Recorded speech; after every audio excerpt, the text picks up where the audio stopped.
దేశ అత్యున్నత న్యాయస్థానం సుప్రీంకోర్టు పోలీసుల పనితీరును గర్హించింది.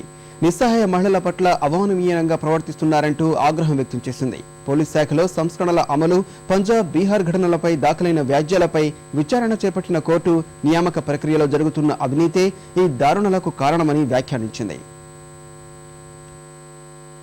మహిళలపై పోలీసులు కర్కశత్వంగా వ్యవహరించడంపై సుప్రీంకోర్టు తీవ్ర స్థాయిలో మండిపడింది. దేశానికి స్వాతంత్ర్యం వచ్చి 66 ఏళ్లైనా మహిళలు ఇంకా నిస్సహాయ స్థితిలోనే ఉన్నారని ఆవేదన వ్యక్తం చేసింది. పోలీసు సంస్కరణలకు సంబంధించిన కేసు విచారణ సందర్భంగా justice GS Singhvi, justice Kurian జోసెఫ్లతో కూడిన ధర్మాసనం ఈ వ్యాఖ్యలు చేసింది. ఇప్పటి వరకు 8 రాష్ట్రాలు మాత్రమే ఎఫిడవిట్లు దాఖలు చేయడంపై మండిపడింది.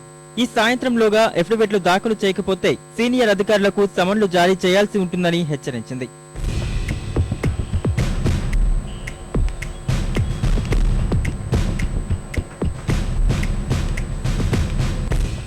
ఈ కేసు విచారణ సందర్భంగా బీహార్, పంజాబ్ లో మహిళలపై జరిగిన దాడులను ఈ సందర్భంగా సుప్రీంకోర్టు ప్రస్తావించింది.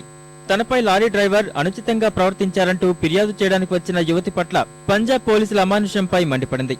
ఒప్పంద ఉపాధ్యాయులను క్రమబద్ధీకరించాలంటూ బీహార్ లో నిరసన వ్యక్తం చేస్తున్న మహిళా ఉపాధ్యాయులపై పోలీసులు లాఠీచార్జ్ చేసి బాష్పవాయు గోళాలు ప్రయోగించడంపై ఆగ్రహం వ్యక్తం చేసింది.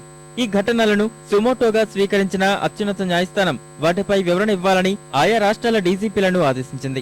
అఫిడవిట్లో ఘటన వివరాలను డీజీపీ పేర్కొనలేదని అటార్నీ జనరల్ వాహనవతి ప్రస్తావించగా justice GS Singhvi, justice Kurian జోసెఫ్లతో కూడిన ధర్మాసనం ఏమాత్రం దయా దాక్షిణ్యాలు లేవా అని ప్రశ్నించింది. చట్టవిరుద్ధంగా గుమ్ముగూడినప్పుడు బలప్రయోగం చేశారంటే అర్థముందన్న న్యాయమూర్తులు గుడారంలో కూర్చున్న వారిని నిర్దాక్షిణ్యంగా కొట్టడాన్ని తప్పుపట్టారు. వారిని ఎందుకు కొట్టారో వివరణ ఇవ్వలేదని, పోలీసులు పశువుల్లా వ్యవహరించారని మండిపడ్డారు. పోలీసు నియామక ప్రక్రియలో జరుగుతున్న అవినీతే దీనికి కారణమని న్యాయమూర్తులు వ్యాఖ్యానించారు.